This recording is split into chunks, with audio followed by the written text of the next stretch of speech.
I remember that when I was a kid, sometimes there'd be a big event coming. Maybe a birthday or summer vacation or a family trip, maybe even just having a good friend over for the weekend.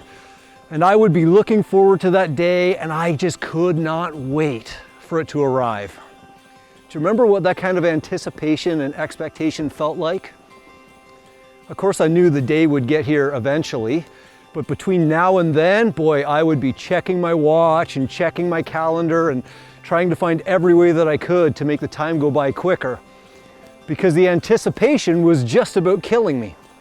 Well, in some ways, the season of Advent is supposed to be a lot like that feeling. The word Advent, our English word, we actually get it from a Latin word, adventus. It's a word that means coming or arrival. It's a word that is chocked full of anticipation and expectation.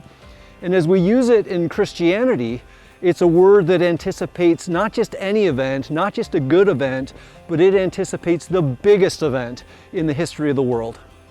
You're probably thinking that I'm talking about the arrival of Christmas Day, the arrival of Jesus as our King, but in the form of a baby. And you're partly right.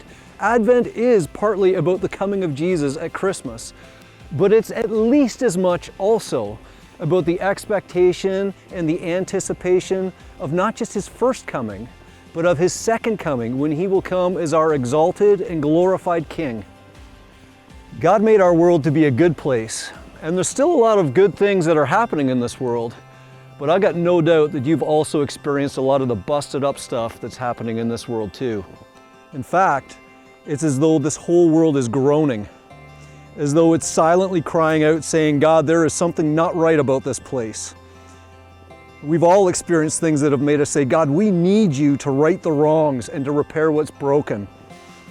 God, we need you to give us a ruler who does away with corruption and injustice. We need a king who will cause justice to roll on like a river and righteousness to flow like a never-failing stream.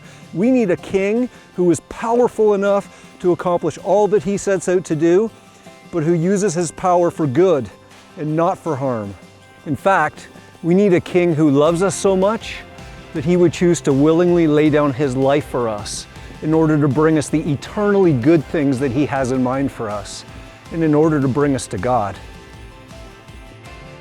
Advent is about remembering that God has promised us that King in his Son Jesus, and it's about remembering that Jesus has promised that that day, the day of his adventus, of his arrival, of his coming, that it is coming soon. It's for that very reason that no matter who you are, and no matter what is going on in your life this Christmas season, Advent gives us all kinds of reason to have joy and anticipation and expectation and hope. Hope because of the coming of our King, a King who will make all things right, who will make all things new. So this Advent season, let's join together in turning our eyes towards heaven and saying, come, Lord Jesus. We're ready, we're waiting.